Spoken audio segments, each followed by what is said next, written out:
Hello everybody and welcome to a beginner's guide for Dwarf Fortress. This video is aimed at brand new players who've never touched the game before, but if you're returning, I'm sure you'll find something useful.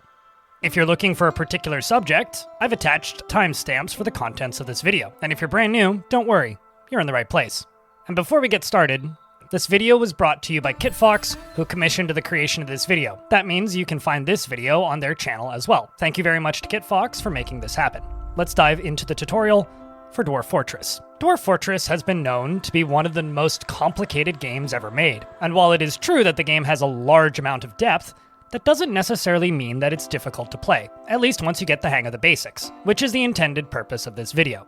In order to get started, we're going to start a new world by clicking on the Create a New World button, and immediately we are presented with a bunch of settings. Now you can leave these as the defaults, but I decided to make the world slightly smaller. If you're on an older computer or something without the fastest hard drive, this will increase the speed that the game loads and saves. The remainder of these settings are pretty straightforward. The age of the world, I do recommend you generate worlds that are at least 100 years old, just so that it has time to populate some interesting history. Next is the number of civilizations that can be interacted with. After that is the number of sites, which are points of interest on the map. These can be positive or negative to the player. The number of beasts, which are large threats that die off with time. Natural savagery, which is the general threat level of the areas that you can settle in. And of course, the frequency of minerals. If you're brand new to the game, I recommend you leave everything at default, but maybe make the world slightly smaller. But if you want a bit more of a challenge, I do recommend turning up savagery and lowering the amount of minerals.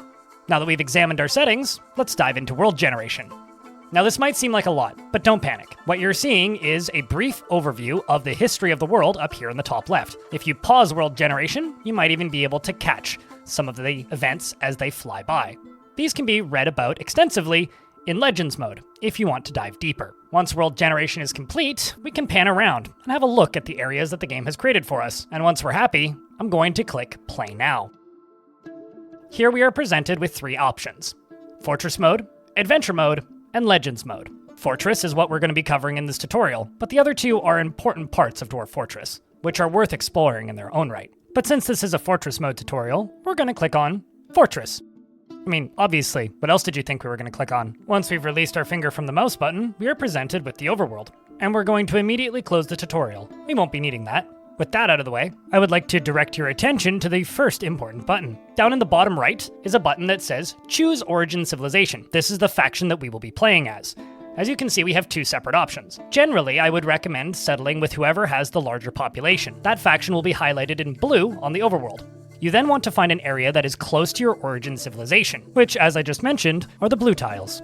And while it doesn't matter too much where you settle, there are a few things that you should keep an eye on. The first are your neighbors. Who's close by, and how many of them are there, and does it explicitly state that they're hostile? The closer they are, and the more of them there are, and if they're hostile, the more likely that you're going to have conflict early on. The second thing that you should keep an eye out for is aquifers. I do recommend playing with a light aquifer, but try to avoid heavy aquifers. The third thing that you should keep an eye out for as a brand new player is the relative hostility of the area that you're settling in. As you can see up here, it says surroundings. For neutral biomes, which is what we're going to try and start in, there are three difficulty modifiers: Calm, Wilderness, and Untamed Wilds. Calm maps are pretty chill generally.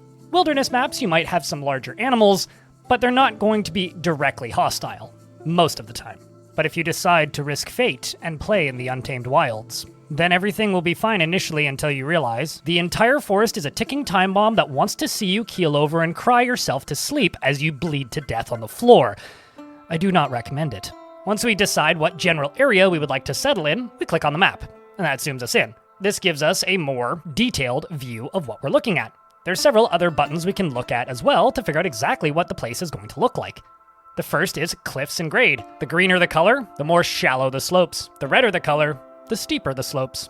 Same goes for relative elevation. The closer to blue, the further down and nearer to sea level it is. The yellower it is, the higher the altitude, eventually ending at gray, which is the highest possible altitude.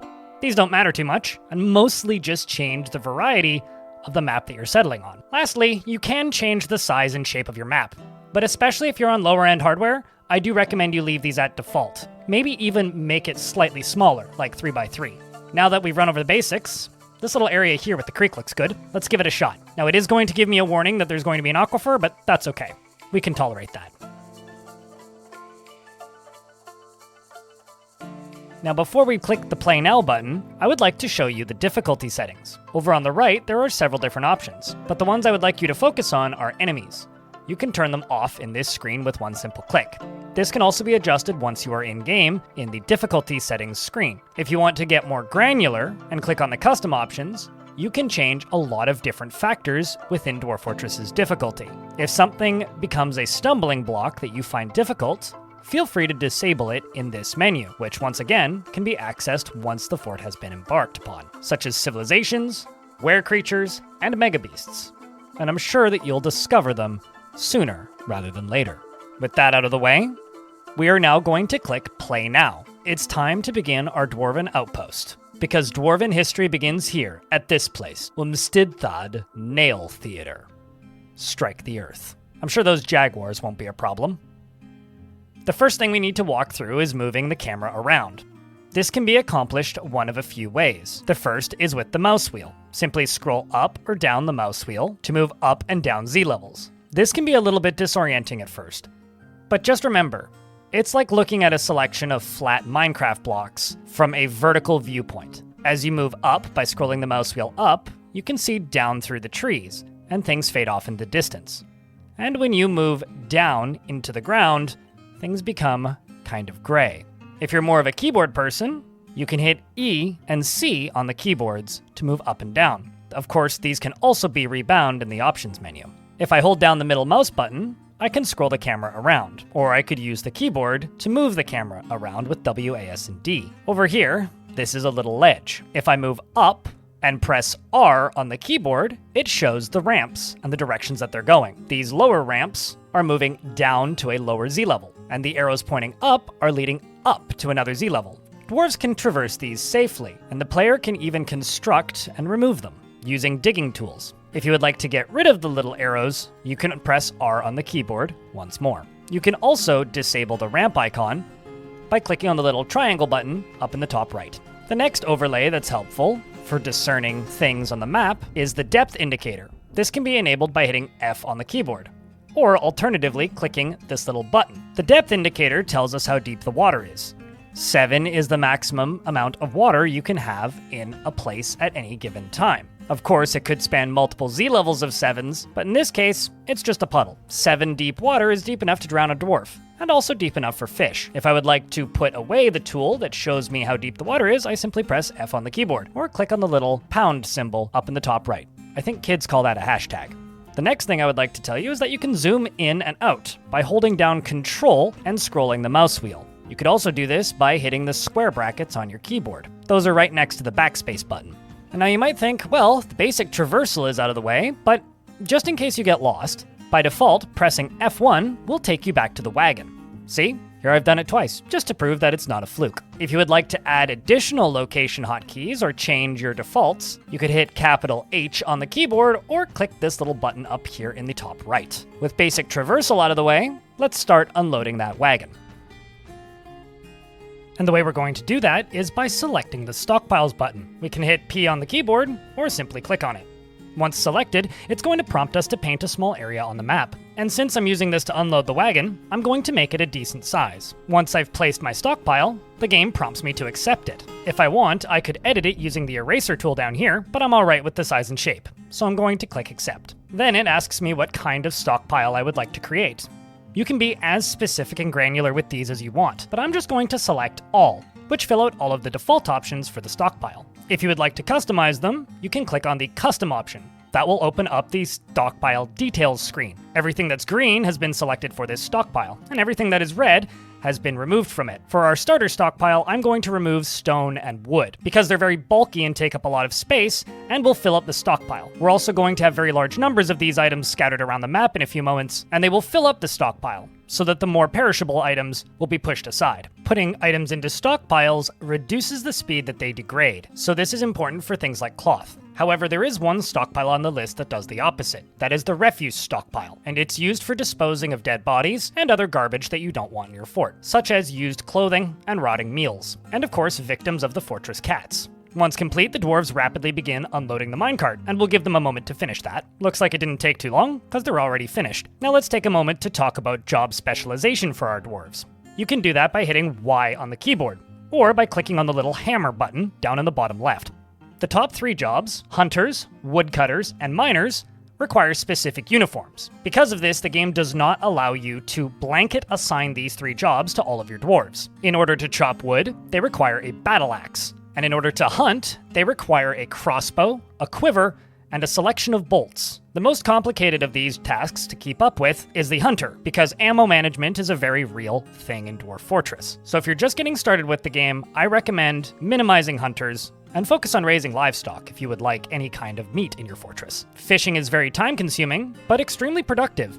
A very small number of dwarves can gather quite a large sum of food rather quickly. Plant gathering is also quite crucial and can be completed on the surface with the plant gathering tool. By default, all dwarves will complete this task.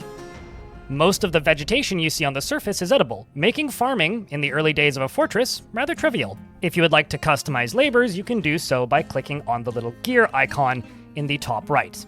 But I think that's out of scope for this particular video. Everything except for the top 3 labors are enabled for every single dwarf by default. And while it is good to be aware of this screen and how it works, be careful when messing with it, because often it'll cause issues with the dwarves' abilities to get jobs done in a timely manner if there isn't a large enough workforce for each and every job. Next, I would like to draw your attention to the kitchen menu. This shows what food sources you have access to at the moment, as well as what they are used for. Certain plants that can be cooked can also be used to create things like dye for coloring clothing. If you're brand new, I do recommend you cycle to the drinks screen and remove them from cooking. So if you decide to make some meals for your dwarves, you're not going to be cooking up your precious booze supply. Next, I recommend that you disable cooking of plump helmets, which are the most consistent and easiest food supply to turn into alcohol, and dwarves don't mind eating them raw. Brewing them into alcohol and eating them raw keeps the seeds, which can be replanted, while cooking them destroys the seeds. It's a pretty crucial difference. And while this might not be a problem if you have a very healthy food supply set up, if you're just getting started, this is a very handy setting to make sure that you have checked off right off the bat. If you find that you have a large supply of them in the future, then feel free to enable cooking. Next, we're going to tackle digging. We're going to start digging straight down into the dirt, so that we can find a place to begin building our fortress. To begin digging, I'm going to press M on the keyboard, or click on the pickaxe button down in the bottom. Once selected, we're going to see several different options. The first one allows us to dig horizontally into the layer that we are already on. The second is the one that we're going to need. It allows us to build stairs. I'm going to draw a little 2x2 square on the ground, and using the mouse wheel, I'm going to move the camera into the dirt several levels. We're going to go to layer -5, because that should get us a little bit of depth. Almost immediately, my dwarves grab their pickaxes and begin digging. And then they stop. This is because we've collided with an aquifer. If I move down underground and click on the mining tool once more, the layer below where they stopped has these little droplet icons. That means the dirt is moist. Now, because we settled on a light aquifer, it's not going to be too difficult to get through, but it is going to require some extra materials. But thankfully, those materials that we require are everywhere on the surface. We need some wood, or any other source of building material. I'm going to scroll back up to the surface and select the Chop Wood tool. Then I'm going to click and drag to select some trees to be chopped down. We need a stockpile to collect these logs. So I'm going to open up the stockpile screen once more and make a small stockpile at the bottom of the bigger generic one, and select wood. All of the currently jobless dwarves are going to go collect wood and begin making a little pile of it. These logs are what we're going to use to get through the aquifer. Once we've got a decent supply, I scroll back down to where our staircase ended, and selecting the bottom level, I'm going to draw our square once more, and I'm going to scroll one level down and into the aquifer. Now, it is possible to mess up the order that the dwarves dig these stairs out, and don't worry, I'll show you how to fix that later. Soon after, the dwarves have channeled out the stairs that I've requested, and if I select the mining tool, you can see that there's little droplets on the walls. I'm going to click the mining tool and ask the dwarves to dig out the walls around the stairs. Now is a good time to show you the mining priority button. I select the little yellow arrow on the right, and it gives me this pop-out screen. There's the admittedly not very useful blueprints tool. It can be used for pausing jobs, but since blueprints can't be copied or pasted or saved in any way, I don't find myself using them too much. The more important options are these priorities. number 1 being the highest and number 7 being the lowest. I'm going to increase this to priority number 2. That will stop the dwarves from doing hauling jobs instead of mining. Whereas if it's number 4, it's a toss-up. Once the square of stairs are mined out and the walls have been removed, I click on the little pile of bricks, which is our build tool. Then I'm going to select the constructions sub-option. From there, I'm going to select walls, and it's going to ask me how I would like to build them. Select the material after placement, or keep using closest materials. We're going to select the material to use, and then click Keep Building After Placement. The game will remember this option in the future, and it's going to streamline the whole process. Once I have my 2 options ticked, I then select the 4 top tiles next to the stairs, and I'm free to use whatever materials that I have available. I'm going to use ash logs, because we have the most of them. Once I select all 4, the game confirms the job, and the dwarves are already working on it once I unpause the game. But it also keeps the menu open, so I can continue assigning new buildings. And I have a 3rd option, use last material. We're going to select that, and then designate the next 4 blocks at the bottom of the stairs. Once the dwarves are finished filling in all of those pieces, I'm going to assign the 4 remaining tiles. And with that, we have successfully penetrated the first layer of aquifer. Now we just need to repeat this process until we start colliding with levels that do not have the little droplets of water. The one thing that's worth keeping in mind is water sitting on the stairs themselves will appear as moisture, so you might want to wait for those to dry up. It'll take a couple of minutes. The good news is, once you start hitting layers that are made of stone, such as here, you don't need to use constructions to stop the aquifer. You can simply click on the smooth tool, which looks like a little brick here next to the eraser, and tell the dwarves to smooth the stone. That will also stop the flow. Be cautious when digging horizontally into aquifers, because you will also have to remove the ceiling levels. So if you're new to the game, once again, it is best to just get beneath the aquifers or simply build above them. I'm keeping this in this tutorial, even though this might feel a little bit advanced, because it is one of the crucial skills to learning how to play Dwarf Fortress. Once you've mastered this, you can complete anything. Now you see this? On this lowest level, the only walls that are said to have moisture in them are the ones that have water sitting on the floor next to them, meaning we've probably busted our way fully through the aquifer. So all that's left to do now is to wait for these floors to dry. So let's move back up to the surface and continue setting the fortress up for success. The first industry we're going to tackle is basic furniture. And for that, we're going to need 2 workshops. First, we're going to make a carpenter. This is important because certain items can only be made out of wood. It's also the most efficient method of food storage creation. And right next to it, I'm going to build a stoneworker's shop, which is going to be used for creating objects out of, well, you guessed it, stone. We have acquired several boulders while building that staircase. And with much enthusiasm, the dwarves quickly assemble the workshops. They can only do this if they have the job assigned, which by default is enabled on everybody. Once the 2 workshops are complete, I'm going to click on the carpenter's shop and click add a new task. And I'm going to ask the dwarves to make several beds here. Let's say 7, because that's how many dwarves we have right now. Once you see the little check mark appear, it means the dwarves have begun the task. And there he is, working on those beds. Since they seem occupied, I'm going to click on the stoneworker's shop and do the same thing. But I'm going to assign some doors. We're going to need to be able to lock things. Hatch covers are used to cover downward stairs as well, so perhaps those will be useful in the near future. But manually assigning all of these tasks is a little bit cumbersome, so why don't we show you something a little bit more fancy. If you go down to the bottom left of the screen, there's a crown icon. This is the nobles screen. Once we get rid of that pesky tutorial, the nobles screen is where you assign dwarves that have more middle management style jobs. And I would like to direct your attention to the manager. It doesn't really matter who we give the job to at this point, but later on, if the manager seems upset, you might want to swap this job to somebody else. I like to give it to the expedition leader. On the right, you'll see a red icon that says that they require an office. We'll cover that a little bit later, but the office is not required for the manager to function until you have 20 dwarves. And since right now we only have 7, we don't need to worry about that just yet. While I'm here, I'm also going to assign this dwarf as a record keeper. Once the office is assigned to the manager, we will get exact counts for the items in our stockpile and inventory. Someone needs to do the paperwork.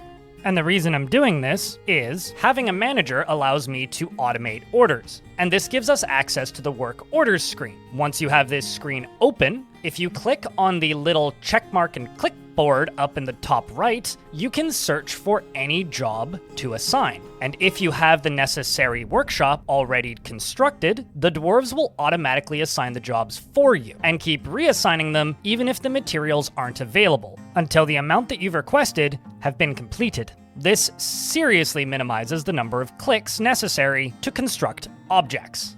As an example, I'm going to assign 2 jobs to my stoneworker's shop, a rock table and rock throne. This will automatically default to 10 of each. Another way that you can assign work orders is in each individual workshop, if you don't want all of the jobs distributed to every workshop of that type in your fortress.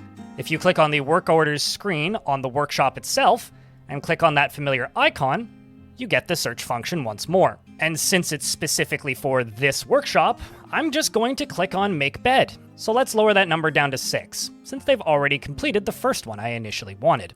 Now don't panic, it will take a moment for it to populate in the tasks list, because your manager has to go give the orders. But let's get back to digging, and go a little bit further down, just to make sure that we are below the bottom of the aquifer. Once the dwarves start digging into this lovely dolomite, you can see that the aquifer is no longer producing water at the edges. But I'm noticing something. Only one dwarf is actually mining, and I do have 2 pickaxes in this fortress. So I open up the units list by hitting U on the keyboard, or you can click on the little dwarf face down in the bottom left, and I click on the little dotted line shape of a dwarf. That cancels the job for that dwarf without getting rid of it entirely. So another dwarf who currently doesn't have anything to do can take the task. It works as I was hoping, and our lazy miner shows up to mine, instead of whatever they were doing. Next, I'm going to designate a few spaces that can be used for bedrooms. These little 2x2 rooms should be plenty. The bigger the room is, the happier the dwarf is with their room. The smaller the room is, the more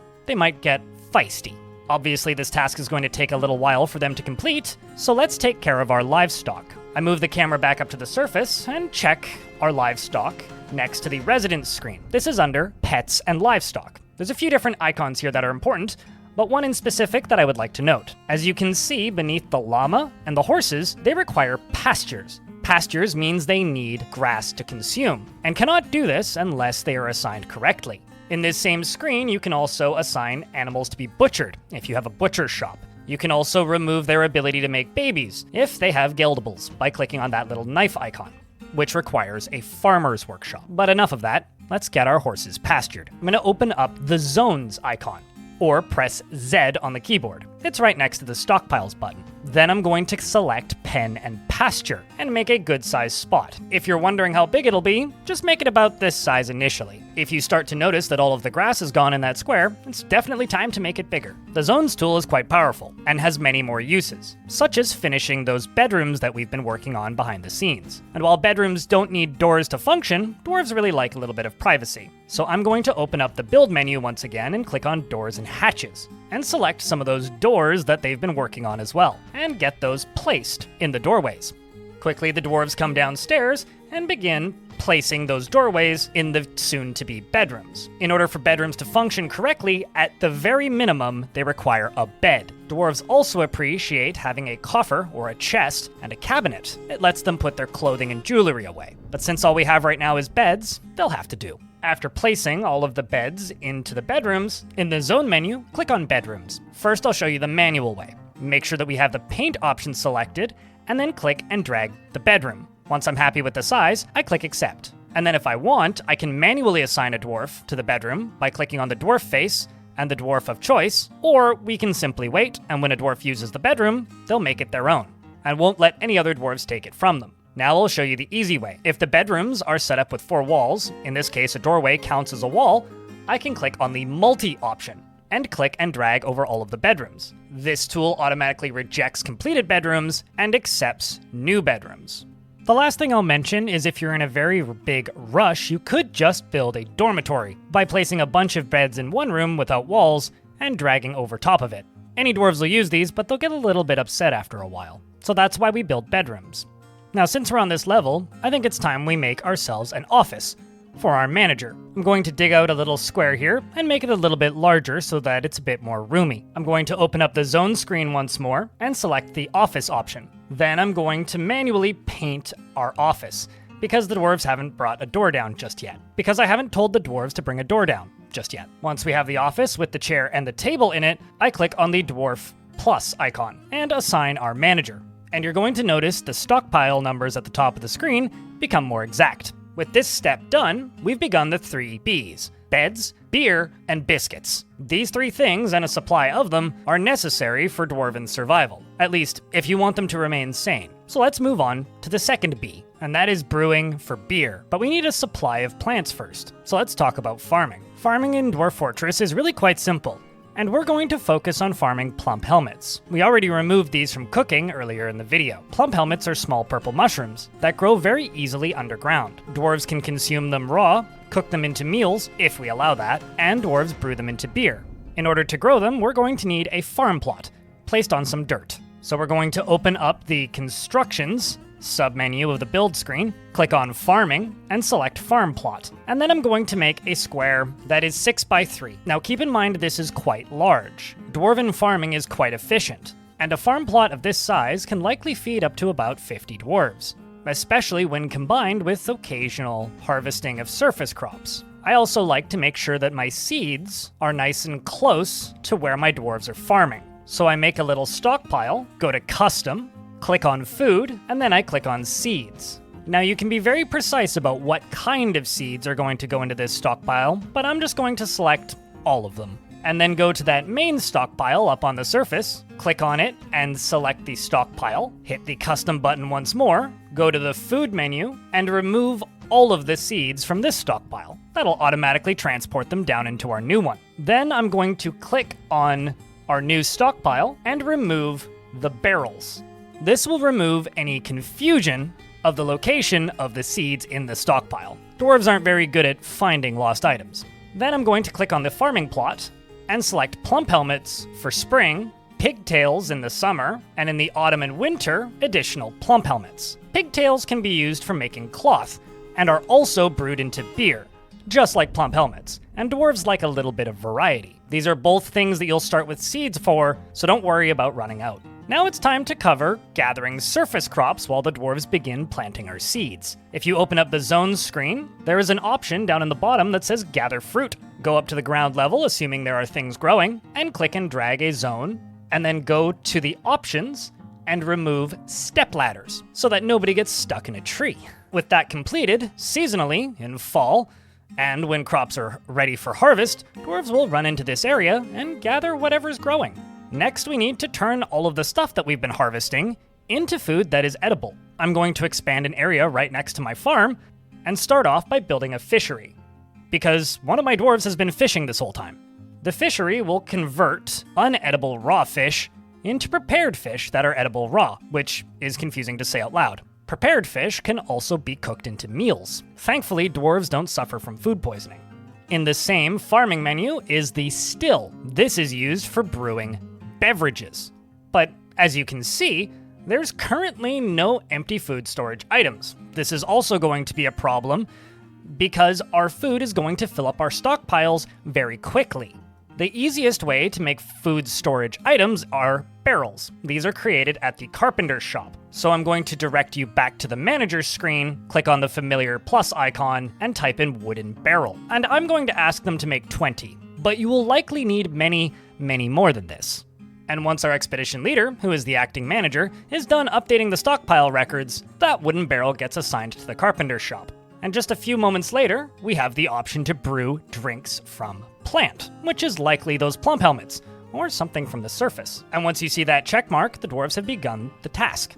Since it functions, I'm going to open up the manager screen and type in brew drink from plant. Then I'm going to get a little bit fancy. We're going to click on this little green icon, and down at the bottom, click on amount of drinks less than 10. This will automatically restart the job if the amount of drinks is less than what we want. So I'm going to set that number to 50, and the dwarves will brew 50 drinks, 10 at a time, until they have more than that. But if I adjust it to 25, then they'll do 25 at a time, and reissue the order whenever there is less than 50 drinks. Now that we no longer need to worry about drink supply, we have completed the second of the 3 Bs, beds and beer, and arguably biscuits as well, because there is a supply of fish to consume. as well as other random plants. As I was preparing to continue working on the fortress, I noticed a problem. You see, my stairs are busted. One of them is missing. It's not an up-down stair, it's just simply a down stair. If you notice a problem like this in one of your stair setups, here's how to fix it. Click on Constructions, and click on Stairs, and then click on the affected stair, and then scroll up one level and connect it to the stair above. The dwarves will bring down whatever material you assigned and fix your staircases. Lovely. Dwarves don't really like rough, battered up walls down in the underground, so I'm going to get them to smooth those bedrooms to make them a little bit nicer. And while those dwarves are keeping themselves busy, I am going to set up space for a tavern and a dining room. Now all of this smoothing is taking up a lot of time. I want one of my miners to be a little bit more efficient at mining. So I click on Servesh here, who is one of my assigned miners, and I go to the labor option. And I click on this green button. This removes them from the general labor pool. They are now specifically a miner, and once they finish smoothing that wall, they begin completing the task that I want them to work on, which is digging my rooms out. It won't take long for the space to be opened up, and I bring some tables down, and give each of them a chair. Do not give tables more than one chair, or the dwarves will start arguing over elbow room. Once the tables and chairs have been brought down, I open up the zone screen, and assign them as a dining hall. Zones, such as the dining hall, can have associated tasks, and this zone is going to be designated as part of my tavern. I can do this by clicking on the little shield icon, and clicking on Inn and Tavern. Once done, I then can click on the magnifying glass, which shows me the tavern and all of the space associated with it. Up in the top is a very important option. This is whether or not you're willing to have visitors. Since we don't really have a functional fortress yet, I don't think we are equipped to have any visitors, because they will consume my alcohol supply, and that's very important for my survival. So I'm going to click on the little tent icon, which is citizens and long-term residents only. I'll make it public a little bit later once we have a bit of a population and maybe some guards. But the tavern is very far from complete. It needs a meeting zone. A meeting zone is where everybody who has no jobs prioritizes congregating. So I open up the zone tool once again and select meeting zone. Next, I have to associate it with the tavern by clicking on the little plus icon, and instead of selecting New Tavern, I scroll down to the existing list and select the one that I've already created. This associates the meeting hall with the tavern, and they act as a single unit. As far as size goes, the bigger it is, the easier it is for the dwarves to sing and dance. So to provide the full benefit, I recommend you make this at least 6x6, with no large furniture to block dancing space. And no tavern is complete without mugs or cups, and these smaller objects are created at the crafts dwarf shop. I'll build one of these on the surface for now, but eventually I'll have to move all of this underground. And I'll do this manually because we don't need that many. I'm going to click Add New Task, and then go to the Wood option, and type in Cup. We'll make 3 wooden cups per log. I select it, and the dwarves make us our cups, which they begin using to drink the alcohol. Back down in the tavern, I tell the dwarves to begin smoothing the floor, just to make it a little bit nicer. And because the cats are going to start killing rodents in my stockpiles, since we've got a growing food supply, things like this hamster need to be dealt with. So I'm going to go over here, a little bit a ways away from the fortress, and make a refuse pile. But oddly enough, in order for it to fully function, we need to open up this familiar screen. Doesn't matter where we start, but we need to go to Standing Orders, and go to the refuse options. Up at the top, it says Dwarves ignore outdoor refuse. I'm going to enable that, so that we can get rid of those hamsters. Same with gathering outdoor vermin remains. Those cats are already leaving us many gifts. And would you look at how the time flies? Other dwarves have already heard of our great achievements, so they've decided to move in. And they've brought some more animals with them too. I can add those to my pen and pasture by clicking on the little bunny icon once more and adding it in with the rest of my animals. And it looks like the dwarves are just finishing smoothing up the basement, and we've already completed our first harvest of the season, and our food supplies are beginning to grow. Looks like the Fortress of Nail Theater is off to a good start, and will probably be very successful. Before I leave you here to continue on your own, I would like to point out that when you decide to finish a fortress, if you retire the fortress for the time being, and continue playing in the same world, the world will expand, and all of the dwarves from your fortress who are still alive will have the possibility to show up in your next fortress as visitors or citizens, if you play as part of the same faction. I highly recommend doing this. A fortress being finished isn't failure. It's not defeat. It's simply a reason to start again, and continuing to learn more about the world that you have begun to play in Dwarf Fortress. Thank you very much for watching this video. If you'd like more tutorials, you can find them on KitFox's YouTube channel, as well as my own. I'll link the playlists in the description of this video. The Dwarf Fortress Wiki is also an excellent resource alongside of the KitFox Discord and any other fan community connected to Dwarf Fortress. Good luck out there, dwarves. And remember, losing is fun.